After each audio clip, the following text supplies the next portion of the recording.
I would move to approve the minutes from last month. Made the motion. Doug, thank you. Made a second motion. Any discussion? Corrections, additions? Hearing none, all those in favor say aye. Aye. Opposed, motion's carried. Minutes approved. Unfinished business. Is there any? I have none on the agenda. New business. First item would be the proposed fiscal year 26 budget and tax levy. However, I think I'll cover these other items before we get into the depth of that discussion. It might be relative to. Dave, hit his mic, so. They might be relative to the final budget that we're going to discuss. So the first item we have here is hotel and motel policy. And if the minutes reflect that what we did last month, and we gave the chairman the authority to make a choice, but within guidelines. And I know there's been some discussion about that resolution. So if any of the board members have further discussion about hotel, motel. I think we referred it back to this committee from further discussion at the board meeting. I know Mike had concerns, so. Yeah, I've jotted down some guidelines that I have for the hotel motel tax revenue distribution. I don't really have a policy, I just have thoughts. I think Josh has prepared a tentative policy. Yeah, I did go ahead and draft Okay, a proposed, this is a working document. It has not went to the state's attorney yet, but I told you guys and gals that I would have a guideline type policy to send to you that included all the statutory requirements. That's a working document, so if you see something that needs to be on there, I know Norbert had one thing that we needed to add a thing in there that says that if there's no funding, obviously it'd be automatically denied. That might be something we put in there in one of those, but I included that the proposed guideline/policy, which I think we'd end up doing a resolution adopting it if we like it, and then also a approval denial checklist is also in there to show what our scoring points, I guess. It's not really a grading system, but checking off that they meet those requirements. So just take a look at it. It's a starting point to go with, so. And Mike, if you have some recommendations, go ahead and let's list them now. okay, well, mine is just any activity we try to fund should have a county and community involvement that encourages family gatherings, such as what we've had in the past. I wholeheartedly approve the Edgewood Fest, the More for Montrose, et cetera. Those type of activities. We've also in the past approved fireworks for all three, the Effingham, Diedrich, and Lake Sarah, and I might just mention that those expenses will increase this year due to the tariffs probably. Need a little more information on Trek. I guess my only question is that ongoing forever, the $10,000? Yeah, that's each year unless we adjust that. Okay, and does Effingham contribute anything into that They fund? maintain and take care of their portion, which, I mean, let's be honest, it's mostly concrete because it's throughout the whole city. Right. But yes, they do contribute funds to that. And they have received grant funding for, I think, some of those improvements to include, well, bike lanes might have been separate of that. But yeah, they maintain all of theirs, which includes the parking area right there off of Outer Belt. Right. And those types of areas. So yeah, this is just for our portion that we are under our control. And I don't know how to state this and be politically correct, but in the past, we've supported Mill Road Thresherman and the Effingham County Fair, and last year we gave them equal amount of dollars, I think it was $9,000. And to me, the Effingham County Fair is a much larger venue than Mill Road Thresherman. I think they should receive more money. another consideration is both of those activities can charge admission. So I don't know how that affects what we give them, but should be considered. In the past, we also said no to human service organizations, and I think that should continue. That doesn't, well, they're all good organizations, but they don't affect a lot of families or children, or it's a more select group that that money goes to. I would say no to any gatherings that are not appropriate for all age. Boy, Bond County had a problem in the past. I don't know if anybody saw that in the press, but press, turn your thing off. Oh, you're an open meeting. I'm not even going to say it. Like, I did include a part in there that if we didn't feel like it met the spirit of the intent, there's a section where we can deny it based off that. If we think it's a family event, let's just put it that way for now, Okay. and it's not appropriate for the greater good of, and the intent of what we think our values are, we do have, I mean, I have a That clause section is in there in there, for yeah. that. Perfect. Not giving any specific, examples, I don't Yeah. know necessarily, but we do have something in there we don't feel like if it meets that, the spirit of it, so. And my last thought was I would like to condense we stretched the period out from April to August last year. I would like to have those applications. Most of them happen in April and May. I don't know if there's anything in your proposal about that or not, but. Yeah, I do want some guidance on dates. Somebody said something about maybe March or getting a Well, deadline in March yeah. or February maybe. But I'll leave that up to you guys and gals on feedback before we have a final proposal. But yes, we do need to probably have a date. Not saying that if there's funding later in the year of a pop-up event, we can't approve it, but Right, right. But- And that's all I have. What about Mike's idea of admissions? How should that affect things? An admission fee? Is it a factor? I put in here that they need to give us specifics on where the funding's going to. So sometimes admission goes to a certain cost, this will go to another cost. And so if they can show us that, we're meeting a need, I still think we should look at it on a case-by-case basis and not tie our hands to saying just because they can charge, a fee that we're not going to give as much, or we deny it in general. That's my take on it. I don't know if that's necessarily, because I know some of ours actually, might even be used towards the security of it out there sometimes. I think we adjusted a little bit to, The fair is used for security. yeah, to for put adding in extra. at a level to support it, and then they use the funding as they see needed, so. What if it's a for-profit venture?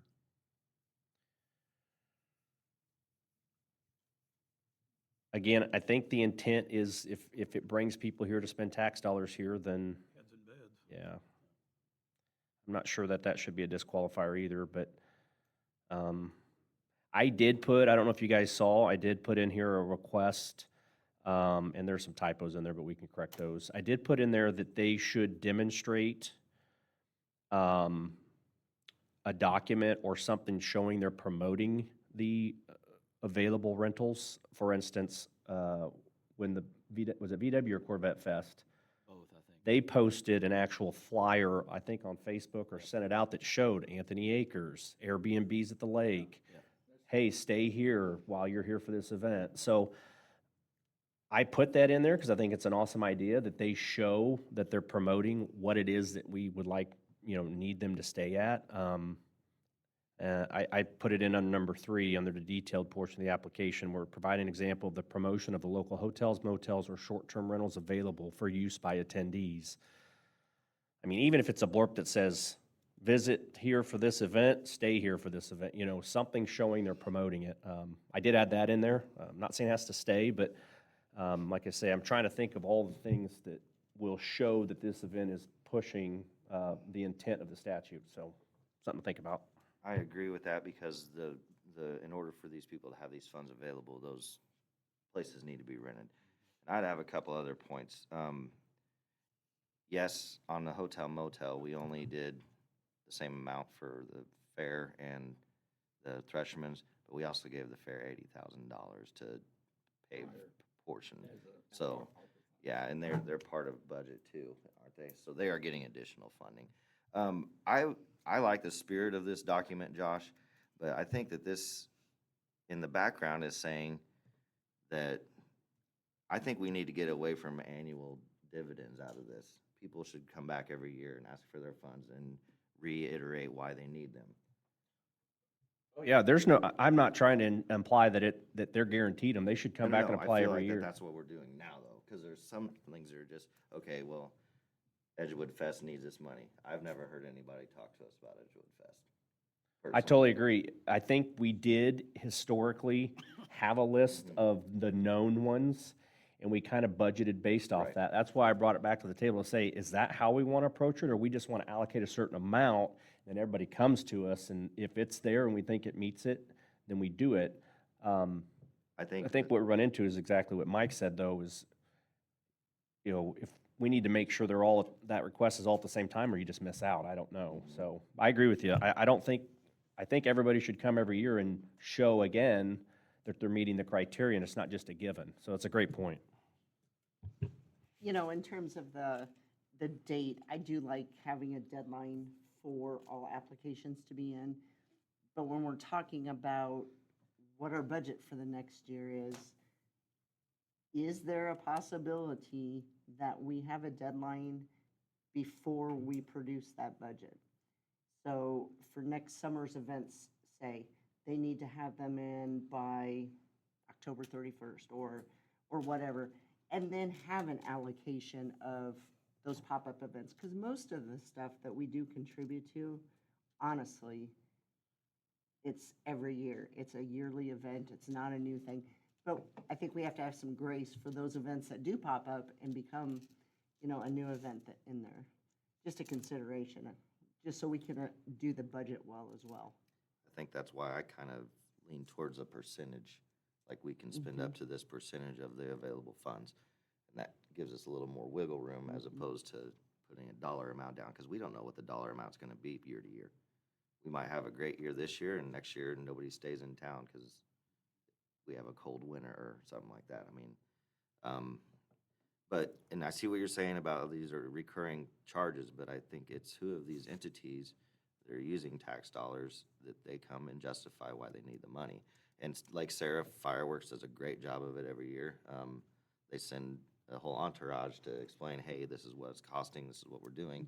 And I didn't mean to single out Edgewood. There's several others on there too. That's just one that was mentioned. So that's just where I'm coming from with that. I think if we're giving money to these entities, they need to justify it to the people why they're getting that money. I wholeheartedly agree with that. Any other comments to be, what we're doing today is we're just getting in feed back from the board. And I think Josh will probably revise the proposal and it'll come up at a later meeting for adoption. So we're not talking about adopting the resolution today. On the portion for post, however you want to say that. when they Post, have to like, get- follow-up? Yeah, Yeah. the follow-up. Are we going to develop, like, questions we ask so that they're kind of uniform? I can see where that would be a tripping point, and we're gonna get really elaborate answers from some people, and others, we're just gonna get short one-word answers. So can we develop a short, like, almost a survey form? Yeah. That they can just fill in, so that's kind of uniform. Yeah, what Sandy's referring to is where I have in here, it says agrees to provide post-event or post-project reports documenting the use of the funds and actual impact. So we could maybe have like 4 or 5 bullet points that say estimated number of out-of-town visitors, estimated number of hotels stayed in. Because I don't know if they'll have access to every little specific, number, but we could make it easier and uniform instead of just getting a whole paragraph of Right. something. Yeah, I will try to draft up bullet points for that. I like the idea, I can't remember who mentioned it, but in that same spirit, having those entities, these organizations market those county beds, because that's what pays for this. So have something in there as a requirement that you're going to market those county beds that funds this. I do want to bring your guys' attention to one other that I have in there and get your thoughts on it. I have in there, because we usually ask the entity, did you go to the city of Effingham? Did you go to the village of Montrose? If you'll see that last one, it says is that the event is held entirely within a municipality. The requester has provided an approval or denial letter from the municipality of a request for similar funding for the event or project. So in other words, if they go to the city and they've, yes, we've already asked them or they've been denied, we'll know that in advance. We don't have to keep it in there, but I know we've always wondered and asked that. I think it's important if a village is hosting it, that they also contribute if they can. And I'm not saying it's an automatic denial because they get denied by, let's say, the village of Montrose or something, just can't quite do it with this last event. But it shows that they're making an effort to go out to everybody. So check that one and see if you like that as well. I would just ask you guys, print this off, make some notes and put it in my box, maybe, and I'll try to adjust accordingly. I am making the notes that we're saying in open meeting, but it's a working document, and the final will be presented to the public as well in another open meeting, so. Good discussion. I really appreciate the comments we've had on this issue. Moving on to the county employee insurance stipend. That was part of the minutes from the last meeting also.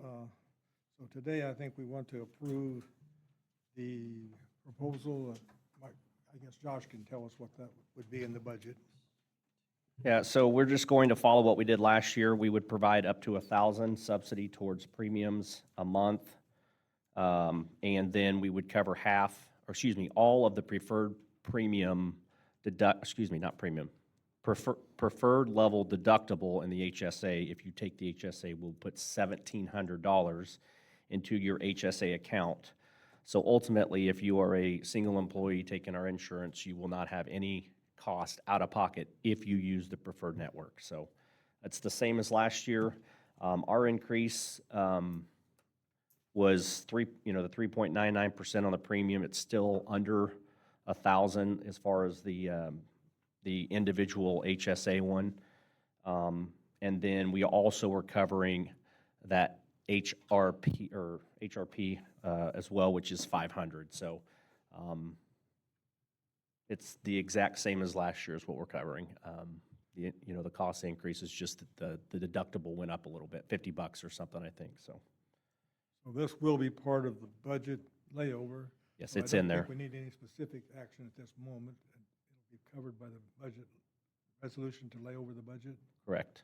I don't know if we need a separate action to approve the subsidies. It's We can do that. I mean, let's go ahead. that way we know we're approving that as a standardized subsidy.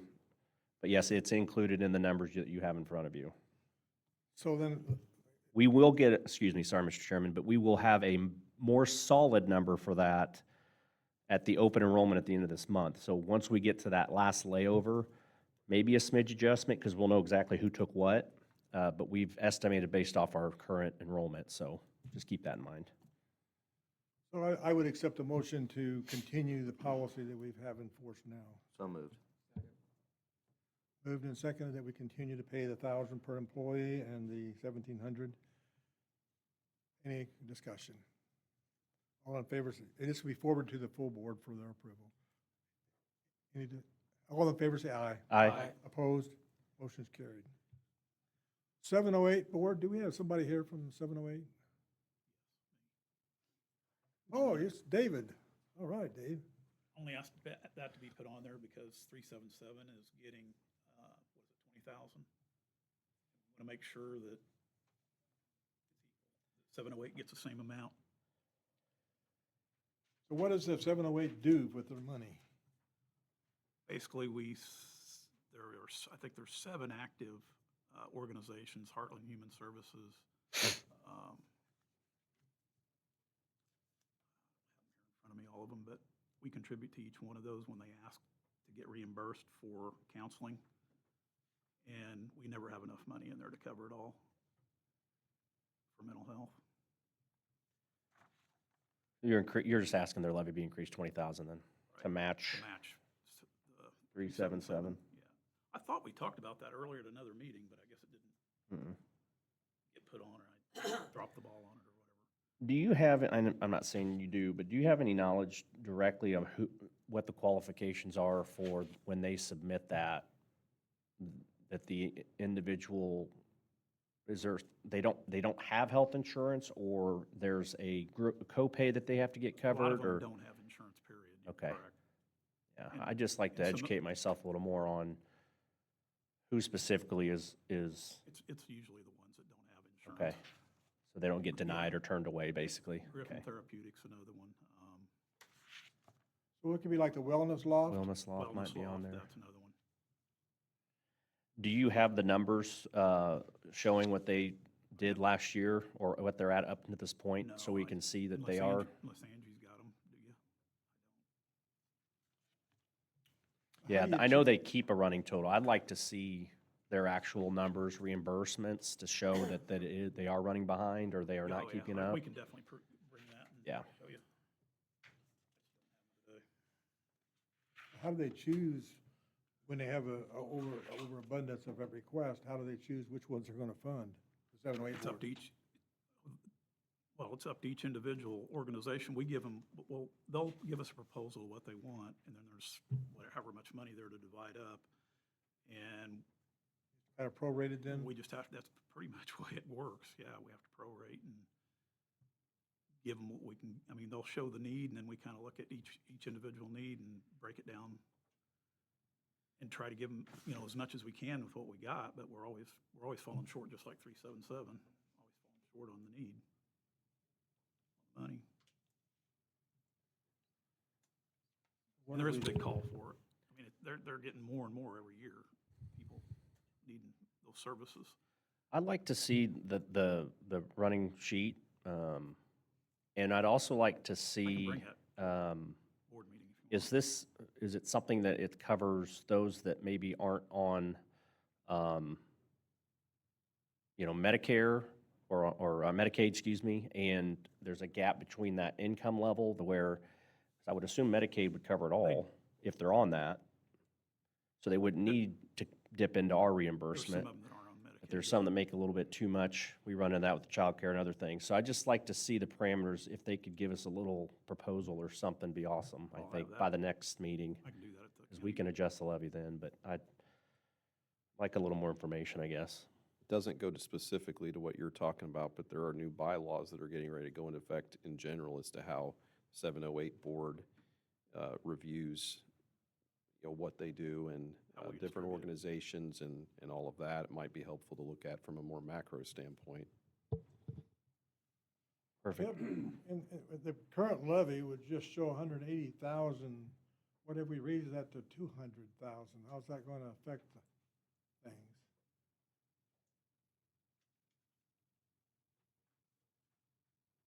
We'd probably have to reduce that out of the general levy, or, Yes, we'd have to look at our other levies and see where we can reduce it at, so.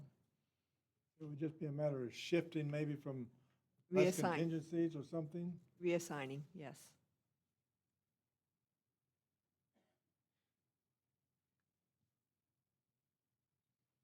So what action do we want to take from this committee with respect to the request to raise it to 200,000? I might make a suggestion, Mr. Chairman, with our breakout meeting with the treasurer earlier today, it might be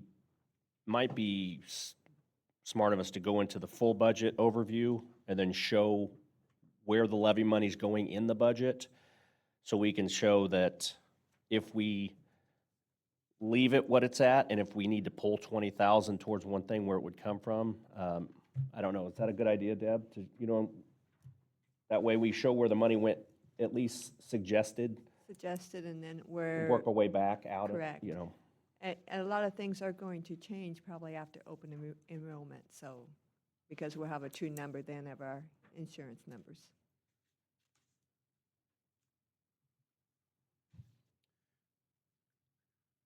This budget process is somewhat overwhelming in many ways. I think that I'm probably a slow learner, but I have empathy with the whole board in terms of trying to get their arms around what we do in terms of the budgeting, in terms of the levy. I know that Deb has worked very hard on this. Josh has worked very hard on this. Angie's worked very hard on this. all of the officers within the county have put forth their suggested needs. And so we have to fit those needs within our expected anticipated revenues. And if we don't, and we don't want to raise our taxes, hopefully more than 5% that we have to levy from the real estate, because then we have to have truth in lending, truth in taxation hearing. And not that that's something that can't be done, it's just something that we've tried to avoid. So that means that the growth of the expenses needs to be less than 5%. That's kind of in the background here of where we're dealing with and when we talk about budget. So I think I will take your recommendation, Josh, that we will lay the budget over as it is probably, and then we can change that budget, and it will be changed because we do not know for sure what our liability insurance is going to cost us. I'm going to find that out the 23rd from CIRMA, and then we will know what the health insurance stipend is going to be when we find out who's going to sign up for these various aspects of the health insurance program. So what we lay over today is not the final budget. No, but we do want to have an intent of minimal changes because the public's, going to review this. So we always know that liability insurance comes in late. We also know the open enrollment comes right up to the deadline, so we can shift our health insurance premium level as well. But I think what might be good is if Deb just gives us an overview of the proposed budget, what the expenses to revenue is, how we got there with the increase in how much we're thinking in the increase in the general levy. I think at this point, and if I'm misquoted here, tell me, is we're going to increase the general levy some and the health levy, but none of the other levies at this point. And leave it at that, and then if there's a request to adjust that, then we'll know that if we are going to give $20,000 to the mental health, we've got to pull that out of one of those other two increases. So That's not right. We got increases to the general, we got increases to the insurance line item for the liability insurance, we got increases to the Social Security, in health, there's VA, we do have some increases to meet the expenditures that we have. okay, yeah, I always assume Social Security and our pensions and stuff are going to increase, but you're right, we did bump the VA a little bit too. So do you want to just go over those proposed ones real quick, or do you just want to highlight the revenues over expenses and then lay the budget over? How would you like to do that? Okay. Okay, the levy is showing up there what the proposed levy is. It's showing the 2024 or 24-25, what the current is under column D there. That's currently what we had for this year. Under column I is the proposed changes. So we're showing the general, which is corporate, going from $1,920,000 to $2,195,000. Actually, the IMRF, due to the rates decreasing, we actually was able to lower that from $1,181,000 to $1,050,000. County highway stays the same, county bridge stays the same, mental health stayed the same, federal aid stayed the same, county health. That was raised mainly due to the picking up the health insurance for the health department to reimburse the general fund for the health insurance for their employees. Last year, the general county, due to ARPA funding and everything, we were really lucky. We had it in the general fund to do it, so we did it there. We're just shifting the liability back to the health department now by raising that. Liability insurance, we raised that a little bit, $44,500 is what the raise is there. Social Security only raised by $22,000. That should be okay. I'd like to revisit that, though, again later on, right before we lay over the budget. Extension stayed the same. Veterans assistance just raised by what I got there, $6,000. Mental deficient stayed the same, and Medicare, kept that the same. I felt pretty safe with that one there. So the 4.99 increase gave us $309,000. So if you subtract the two, it is just right at that $309,000 amount from the 6,193,500 to 6,502,500. So That EAV is an estimated number, I guess. Pam, do you have a Correct. more firm number? Or? that's Pam. No, it is definitely estimated. We're looking at, it possibly could be even larger than that because of the sales ratio studies that have been coming in. Not looking great, but do remember that that means that the assessments are going up, so 4.99 is still adding to that increase. But I think it's as good as estimate as I can give you right now in order to determine a anticipated rate. And we would note that the levy, or the percentage of, this could be applied to your assessed value, is going to be lower than what was last year, because the assessed values go up enough that we did not ask for everything that 5.4 would give us. Yeah, in essence, we Correct. reduced the tax rate even with the increase in, because of the assessed values. But can I piggyback on the health department real quick for full transparency of where we got with that? That's the county health line there at 292,500.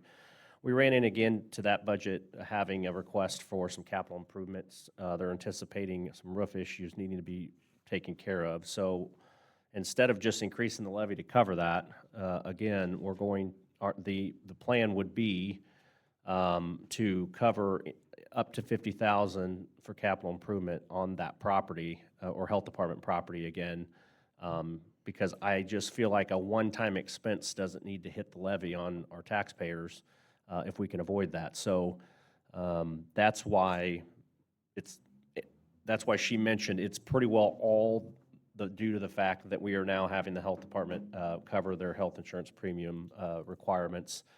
We were lucky last year. It was not an election year. It was a little less expenses in the general fund that we were able to help that. And we were very transparent with Jeff on that and told him that we would review this every year to try to see if we could, and we went to 50% last year to help them with that side. So full transparency, that's why that's where it's at, and we would anticipate if that roof needs replaced to help that out of the capital improvement instead of hitting that budget line item and that tax levy. So.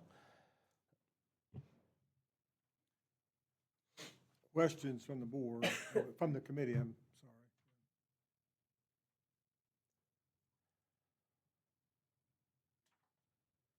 A lot of work's gone into this, tremendous amount of work from all of the offices. Do you have a? Jeff, do you have anything to say about the health department? Angie, do you have one that shows the final number with revenues over expenses? I know I have it at the top here, but what are we laying over? A plus or minus $100 or something?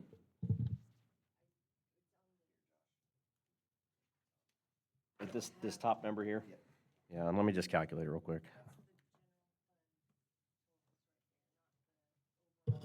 Yeah, the general fund is the only one that you're probably looking at there. Yeah, And what I'm showing is $136 revenue over expenses. okay, in the black. Okay, I get asked that, so I just want to make sure that's what we're laying over is a budget with that.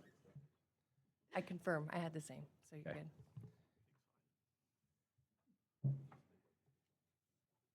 I'm assuming we would throw that into contingencies at We the probably end, or wouldn't do or anything with just it, leave it, really. yeah, okay. Yeah. Oh, Paul wants it. Raising his hand.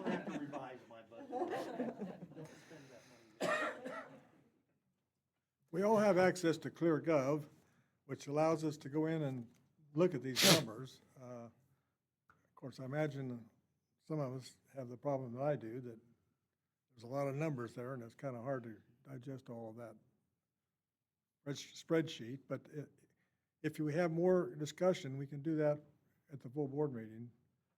So, I mean, I just feel like in the past, I haven't fully understood this whole process. I'm hoping that maybe as a board or a committee, we can better understand this and for the future? Because I think this, taxes is a big issue. I mean, you're gonna get asked questions about where the money is getting spent, where the money's coming from. I mean, how much is the total budget for the county, Deb? Oh, I don't have the total. All I have is for the general fund. The You guys general have it on fund, your you got table. The full budget's on the table in the middle. Oh, in the middle there, grab that bed. It's So several you- million. It's over 30 million, Yeah, if I 31. remember right. 31,683,000 and some change on revenue.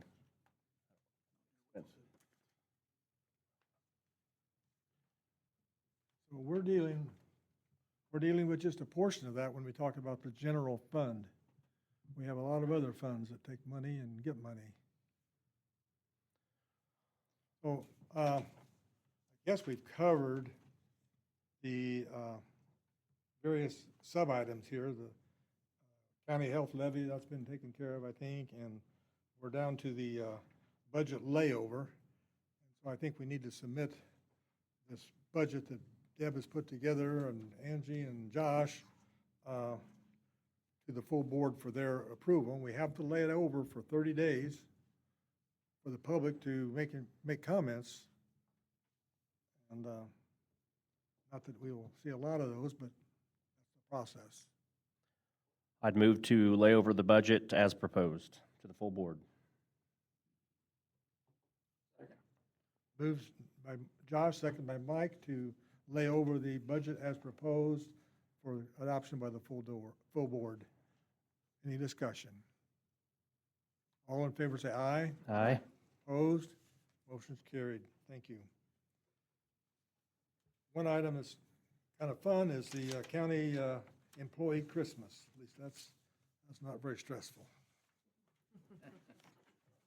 Or is it? We can surely afford $5,575. So I put in the budget again, just trying to account for how we've done it in the past. If there's any changes or ideas, having it up here, please speak now.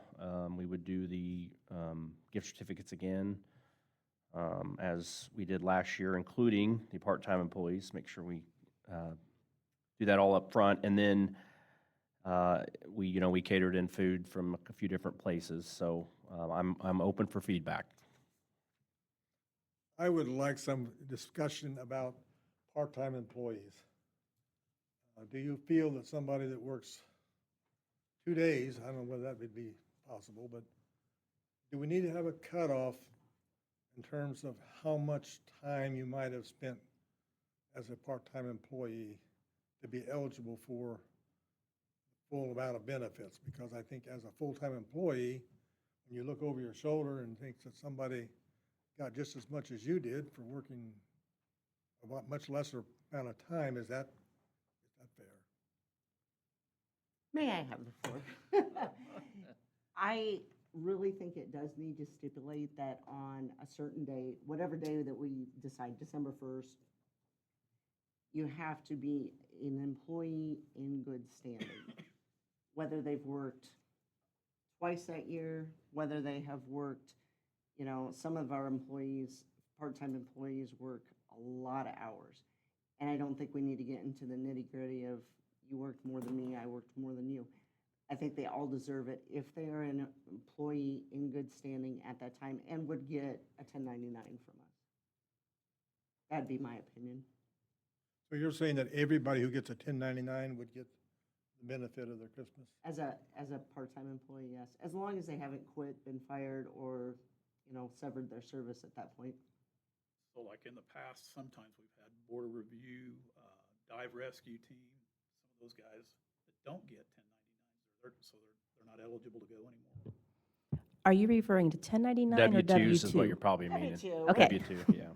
I knew somebody would correct me on that if I was Because, wrong. like, They- Dive Rescue wouldn't receive a Right, W-2, they don't get a W-2, Right. I guess border review. but review does. Probably don't.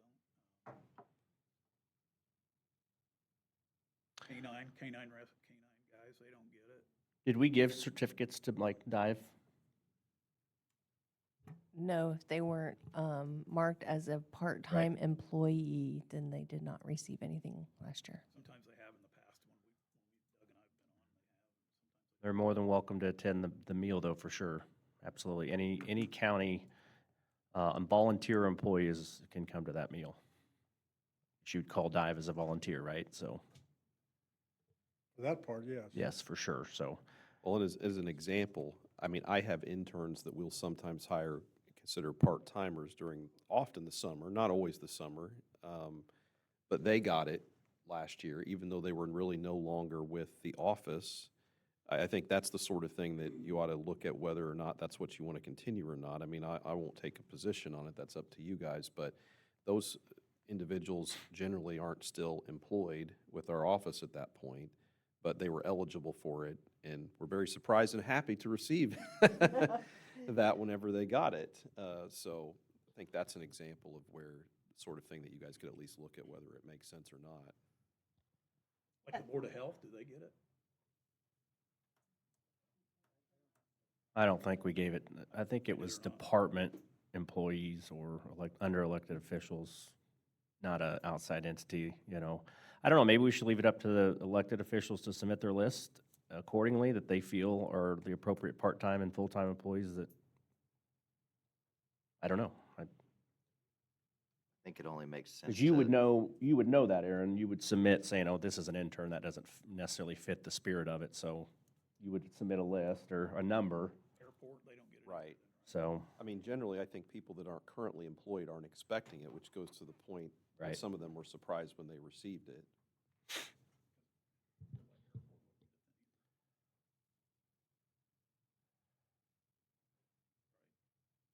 why wouldn't Jerry, Airport guys, why wouldn't they? They're the employees. airport board, those, We're not talking about, your economic development board's not gonna get it either, no. We're not giving it out to all the boards and commissions, it's employees. Yeah, area at the yeah, that's why I don't love just because you get a pay stub or a W-2 necessarily, that qualifies you, but I think employee is the right word. I don't think an intern, I mean, you could maybe say that legally, an intern might be an employee for some technicalities, but for the spirit of what we're doing, I think we want to look at people that are employees of the county that are required, you know, to work hours. I agree with the spirit of that it's for the employees. And that being said, I don't think that we should receive them either. That'll save up some money to go towards our employees, and there's no civilian job that if you stop working there, you get a Christmas bonus. I mean, so. I second that I mean, too. I don't feel like we need them. This is truly for employees. And we might oversee things, but we don't do the hard work that these guys put in. Yep, couldn't agree more. I'm fine with it going to just full and part-time employees of the county, not including board members and committee members. Don't get me wrong, I like it, but. I mean, the only comment that has been made to me is that, you know, I don't know how short a term some part-time employees are, but I think, you know, there's been some comment made that maybe there ought to be a line that says you have to work more than so many hours or weeks or something. That's up to the board or committee to decide. I like Josh's idea to leave it up to the department heads. I like that idea. They can submit a list. And, I mean, we could tier it too. Part-time employees get X amount of dollars, whereas full-time employees get X amount of dollars. That's pretty common. I tier my Christmas bonuses for my employees based on how much they work. You guys have done that in the past. You've done like 25 to full and 10 or 15 to, did we? yeah, I don't remember tiering it, but maybe we did. yeah. I talked to the previous Yes. chairman and they said they did. Yes, we did. It was 25 for full and 15 for part. So that has been done in the past. I think we just went full on all of them last time, but, and elected officials, department heads, you don't have to single people out. Just give us a number, you know, 25 full-time people. We don't need their names and, you know, or do we put their names on it? I put their names on them, but I Okay, that does can personalize just it, give but- you an envelope that has your amount in it, and you guys can enter the name on it if you want. And did everybody like having it up here versus having it like at the Elks or somewhere else? Is that? I've always had good feedback. I defer to the elected officials and department heads. I think their employees have been receptive to it. I think it's better attended by all means. It's not the same select few. My employees appreciate it. I've heard good feedback. It always seems busy. I was just gonna say, my staff, more of them attended by far when we did it here versus Right. away from here, outside of. Yeah, it's easier, otherwise my staff has to get a babysitter or something like that, Sure. so easier for them.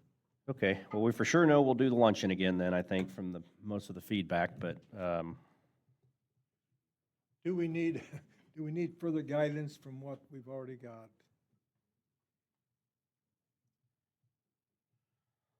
I would move to the full board that we provided, was it 25 last year, do you know for sure? $25 to employees of the county, and each elected official or department head is responsible for submitting their number to us. So Do we have a date? I'm not differentiating between full and part-timers. Let's take care of our people, and they can let us know the number they need. I trust our people, so let me put it that way. Mr. Chairman, can we put a date? Probably that that by, has to be yeah, in? December 1. December 1? Yeah. I second that then. Moved by Josh, seconded by Sandy. So the luncheon and the 25, okay. Any discussion? All in favor, say aye. Aye. Opposed? Motion's carried. I don't think we have any appointments to worry about, but maybe we have some folks in the audience that would like to make general information comments. I think Casey's back there.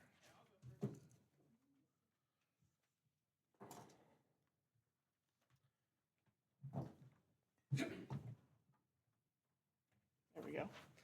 Good afternoon. Good to see you all. Those of you that don't know me, I'm Casey Kimmy, County Director for Clay, Effingham, Fayette, and Jasper counties with Illinois Extension. Just wanted to come and give you guys a little bit of an update and also ask for your continued support as we move through our year. The last time I was here, I gave a staffing update, and that's going to be a big portion of what I'm talking about today. We had an office support position open in Effingham, and it closed 2 weeks ago, and we had 24 applicants for that.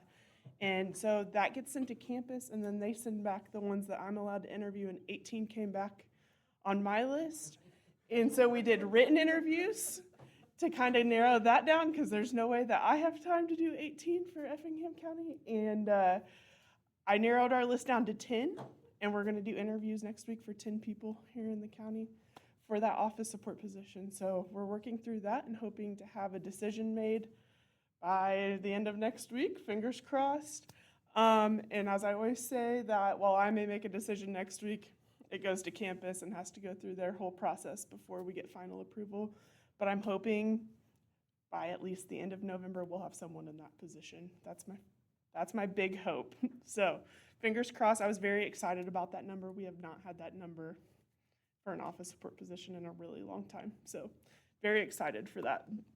Our 4-H youth development educator position, which was my previous position, was filled in September. Her name's Megan Pearson. She was the Clay County 4-H program coordinator and moved into this position. She comes with lots and lots of experience, local to the area, very familiar. She was an alumni of Clay County 4-H. And has been helping me with that position since I moved to county director and was able to step right into that role. And has been doing a wonderful job so far. She's hopefully going to come with me the next time I come to introduce herself to each of you, just so you guys can kind of get to know her face as well. Our horticulture educator, Shalakshmi Suresh, accepted another position and is no longer working with Illinois Extension. They moved back to the Champaign-Urbana area to continue in the horticulture field, but outside of Extension. So we do have an educator position open, which leads to, last time I came, I talked about how SNAP education was eliminated with federal funding, but we do get to keep Michelle Fonbell under their funding until June. I'm looking to see how we can transition her nutrition and wellness position into a new educator position at this time, with hopes that we get to continue that into schools and hopefully at some point have the funding to be able to add a program coordinator under her to continue that with throughout the unit. So we're looking at that. Campus is working on renaming positions. As I just kind of said, we have a meeting tomorrow for their updates to get more information. It sounds like the people on campus are working to rename the whole family consumer science portion of Extension. So that comes with a whole rebranding and everyone gets new titles and all of that. So that's just for that portion. But as I have updates with that, I'll come and share. Program updates, I talked about that last year Effingham ended with 475 active 4-H members, which leads us to one of the top, I'm going to say 3 counties in the state of Illinois, which is really exciting. And I feel like we just continue to grow, and everything that they're doing is really good. And I will say that our program year opened back up, but before the computer program opened back up for people to enroll, I think Patty had at least 2 or 3 calls a day for new members. So we're already looking at that number rising this year and seeing what we can do. And we ended with over 100 active volunteers, which I go to meetings and people are like, well, how many volunteers do you have? I said, in one county, 100. And they kind of laugh at me and think I'm joking until they start looking at my list. But all are active, all are wonderful, and a lot of them put in the time and effort to make our program better. So we appreciate them. Patty's been programming quite a bit and has last year she started it, but a homeschool program where the homeschoolers can come twice a month and get some extension activities. She's continuing that this year, but we're only doing it twice a month, and they have a cap on 35 for each class. And once a month, they're doing cooking around the world. So they pick a country, they study the country, make a dish, which is really neat, and then they get to enjoy it, of course, after, which is the best part. They have speakers coming in to do those too, which brings in more volunteers. And then the other one is a STEM workshop. And so there's been waiting lists for the last few, which is really exciting. So we're hoping to see that continue to grow and maybe add in more as needed. So we celebrated 4-H week last week, and people of the community were able to go on our gold rock hunt throughout. Families were able to search for it to win a prize. But it was also just good fun and brought exposure to what 4-H is, and our Federation members, which are high school kids, were in charge of that and led it, and I'm not 100% sure if anyone found it. So I think it might still be hidden somewhere in the community. So Megan, as I stated, is our new youth development educator, and she's reaching out to schools to plan programming and get into those schools. With the time frame she came in, it was kind of hard with people having their lessons and things planned for the semester, so she's hoping to get into I believe Altamont and Diedrich schools for sure for second semester.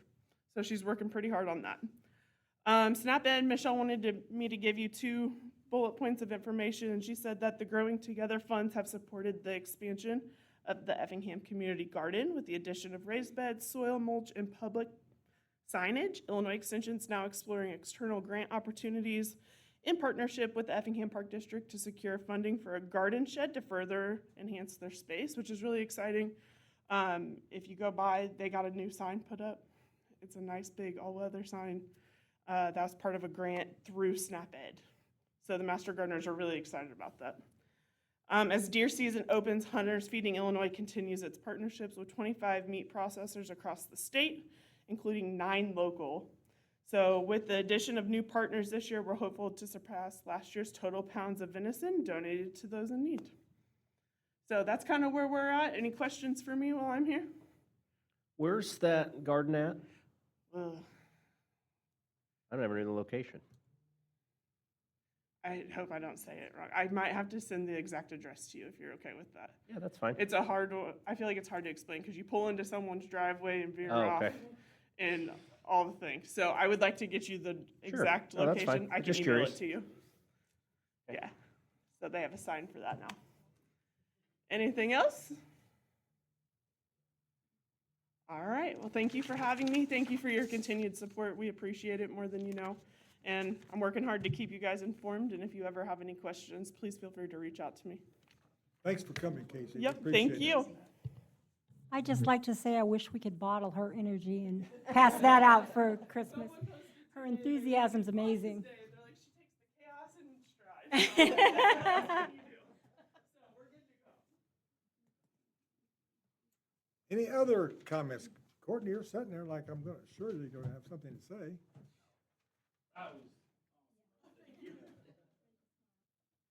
And love hearing all the participation with Extension here locally. You said we're in the top three? We're definitely the top 5. I would go to bat to say we're top 3. Awesome, awesome, awesome. Good afternoon. Good discussion today, guys. Most certainly not something I think people wake up early for, but I'm glad you guys are being mindful of the budget and taking it very serious and diving into these good discussions. It's good to hear. They had a F&M Regional Manufacturing Collaborative meeting earlier today. We successfully went through, made it through from Strategy 3 into Strategy 4, so it's a good milestone. This is 11 employer group that we're working through, a regional manufacturing group working through talent pipeline management. It's a 6-strategy framework that was designed by the U.S. Chamber of Commerce Foundation. Moving from Strategy 3, that's the common language, identifying credentials and competencies, whether required or preferred, for the 3 occupations that they've identified as being those critical occupations with assemblers, machine maintenance, and machine operators. Moving into Strategy 4 now, and had the intro at that meeting today. That's a talent supply analysis. So as we've worked through this framework with the collaborative, we've identified what is our greatest needs, what is the critical demand for these jobs, and try to quantify it. We've went from that demand analysis into what are the exact type of trainings, those credentials, those competencies that they're looking for. We're working with resource partners on the side of that as well. And now we're getting into analysis for that talent supply. And they're working currently through back mapping, looking at the last 5 years for their employment practices of qualified employees that they have hired and currently have retained over that set period of time, and to where they have came from. So really starting to put all the pieces together as we continue into Strategy 4, and we'll move into Strategy 5 and bring our resource partners, and our resource partners, as you can imagine, are local community colleges, high schools, training partners, non-for-profits, staffing agencies, stuff to that degree, mainly those that are providing individuals or that are the providers where that they are drawing their labor force from. So good stuff. We've got an update to our resource partners on November 4th, but we continue to push forward. These are 2-hour-long meetings. They listen to me speak a lot, but it's a great collaboration back and forth. We really engage in good conversations. I feel good continuing to move forward. Just want to give you an update there. The ERCF, we've recently had our annual meeting. We have cut down the board a little bit. We're working towards November of having a strategic planning session, working with a 2-day session. We're currently looking to hire an executive director. We've got over 85 students enrolled, and recently a big thank you to the Community Foundation here locally. I wrote for a grant for them, and we got a little grant support to help hire that director and to offset the expense for professional services for the strategic planning. Thank you. Thank you, Courtney.